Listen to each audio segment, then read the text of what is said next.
আজকে যে বিষয় নিয়ে আলোচনা করছি, আপনার আর্থারাইটিস বা বাত আসছে আপনি কী করে জানবেন। ছোট্ট ছোট্ট যে টিপসগুলো বলবো সেগুলো যদি আপনি নিজের মধ্যে করে অ্যাপ্লাই করতে পারেন বা বুঝতে পারেন যে আমি যেগুলো বলছি দীপাঞ্জন সেগুলো যদি আমি নিজের মধ্যে অ্যাপ্লাই বা বুঝতে পারেন, তাহলে বুঝতে পারবেন যে আপনার বাতের একটা সম্ভাবনা আসছে। আফটার 30-এর পরে আমরা বুড়ো হতে শুরু করি। এটা জেনে রাখুন, 30 থেকে 35 বছর বয়সে যে যেরকম পরিবেশে থাকে তার সঙ্গে সঙ্গে আপনার সেই জিনগত তফাৎ থাকে জন্মগতভাবে। আমাদের যে বাঙালি সিচুয়েশানে, মানে আমরা যে ওয়েস্ট বেঙ্গলে থাকি বা এরকম সিচুয়েশানে যেরকম থাকি, আমাদের যে জিনগত যে ব্যাপার আছে বা আমার জিন, তাতে আমরা 30 থেকে 35 বছরের মধ্যে আমরা বুড়ো হতে শুরু করে দিই। তো এবারে আপনার যদি সেই বুড়ো হওয়ার পার্টটা আপনি কী করে বুঝবেন আপনি বুড়ো হচ্ছেন, মানে আর্থারাইটিস টেন্ডেন্সি, বাতের টেন্ডেন্সি কী করে আসছে, তার জন্য মেন যে টিপস বলছি সেগুলো আপনি অবশ্যই ভিডিওর মধ্যে আপনি জানতে পারবেন। আমার হোয়াটসঅ্যাপ নাম্বার থেকে কোনো অসুবিধা আমাকে হোয়াটসঅ্যাপে জানাবেন, আমি আপনাকে হেল্প করে দিলাম। একটাই কথা বলি, সাবস্ক্রাইব করতে ভুলবেন না, বেল আইকন টিপতে ভুলবেন না, সবাই কিন্তু শেয়ার করতে ভুলবেন না, কারণ এই ভিডিওটা দেখলে আপনি জানতে পারবেন আর্থারাইটিস কী করে আসছে। দেখুন ভিডিওটা শেষ পর্যন্ত।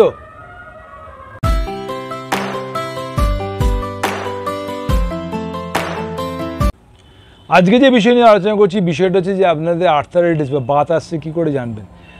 আমাদের যে এই ক্লাইমেটে আমরা যেটা ভাত খাই, শীতকালে রুটি খাই বা আমাদের যে সবজি যা খাই সেগুলো যে এই ক্লাইমেটে, তাতে আমরা 30 থেকে 35 বছর বয়সে আমরা বুড়ো হতে শুরু করি। তো শুরুর যে সিস্টেমটা, যে কেন আমরা বুড়ো হতে যাচ্ছি বা তার সিমটম কী করে বুঝবো, যে আর্থারাইটিস টেন্ডেন্সি বাতের সমস্যা আছে কী করে বুঝবো।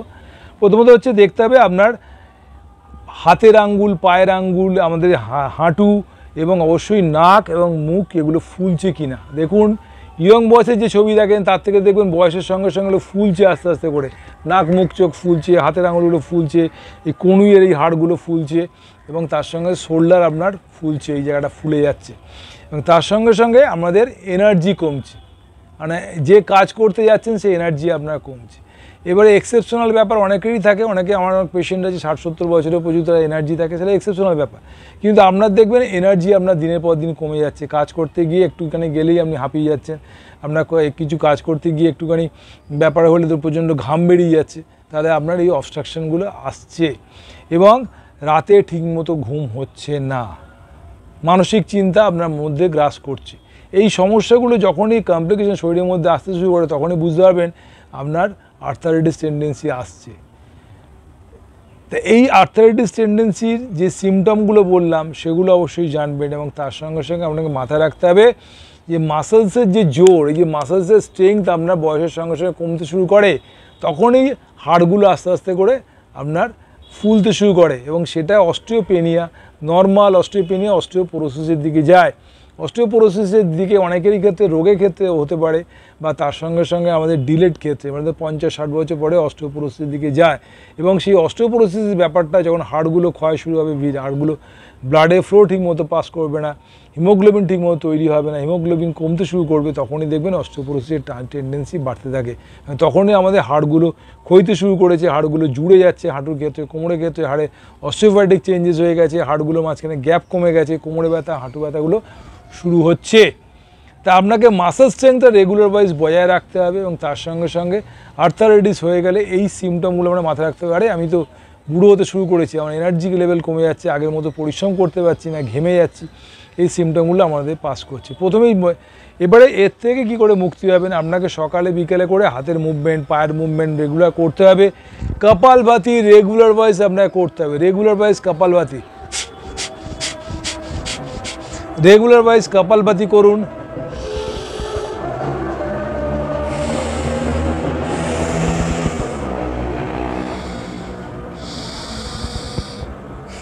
অনুলোম বিলোম করুন। ঘুমের জন্য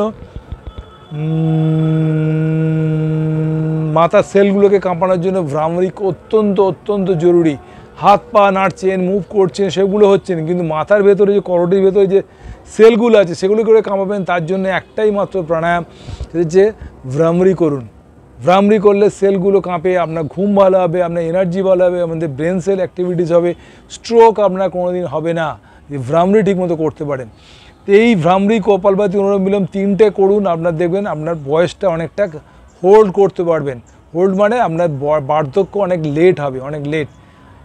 এর সঙ্গে সঙ্গে একটা কথা বলে দিই, যখন আমরা চুপচাপ শুয়ে থাকি তখন পেটের মধ্যে আমাদের রক্ত জমাট বেঁধে থাকে, তাই জন্য ঘুমের সময় যখন ঘুম থেকে উঠবেন তখন অবশ্যই আপনি ঘুমের মধ্যে বিছানা থেকে যখন উঠবেন তখন যখন ঘুমিয়ে আছেন বালিশ নিয়ে যখন ঘুমিয়ে আছেন, পেটের মধ্যে অতিরিক্ত পরিমাণে রক্ত চলাচল করছে, মানে এখানে জমে আছে, মাথায় রক্ত কম, পায়ের দিকে রক্ত কম, তার জন্য আপনাকে অবশ্যই এই মুভমেন্ট,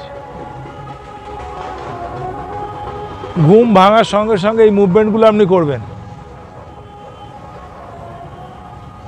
ঘুম ভাঙার সঙ্গে সঙ্গে এই মুভমেন্টগুলো আপনাকে করতে হবে। পা সামনে পিছনে করা, রক্তটাকে সারা শরীরে স্প্রেড করে দিন, তাহলে দেখবেন আপনি আর্থারাইটিস থেকে অনেকটা ভালো আছে। সকালে মর্নিং স্টিফনেস কেটে যাবে আপনার। পায়ের মুভমেন্ট,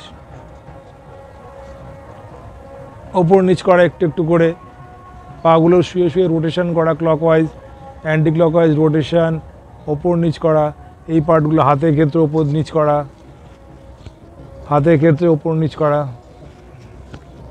পাশের দিকে করা, পুরো রক্তটাকে সঞ্চালন করে দিলেন। পেটের মধ্যে জমা ছিল 3-3.5 লিটার রক্ত, শোয়ার সময় চুপচাপ এইখানে সেটাকে আপনি মুভ করে দিলেন, মাথার মধ্যে চলে গেল, পায়ের দিকে চলে গেল, তাহলে আপনি সুস্থভাবে দেখবেন বিছনা থেকে উঠতে পারছেন।